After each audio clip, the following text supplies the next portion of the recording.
Alam mo, darating yung panahon na magsasawa ka sa isang tao.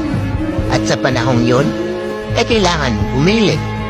Ang umalis o ang manatili. Pero gusto ko lang sabihin sa'yo na maraming relasyon na nagtatagal hindi dahil sa masaya lang sila palagi, hindi dahil sa wala silang problema, at hindi dahil sa mahal lang nila yung isa't isa araw-araw.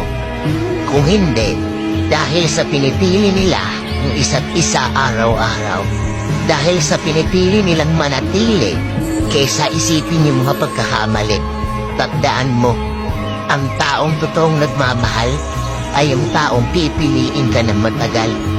Dahil alam niyang mas importante ka kesa sa mga problemang meron kayong dalawa.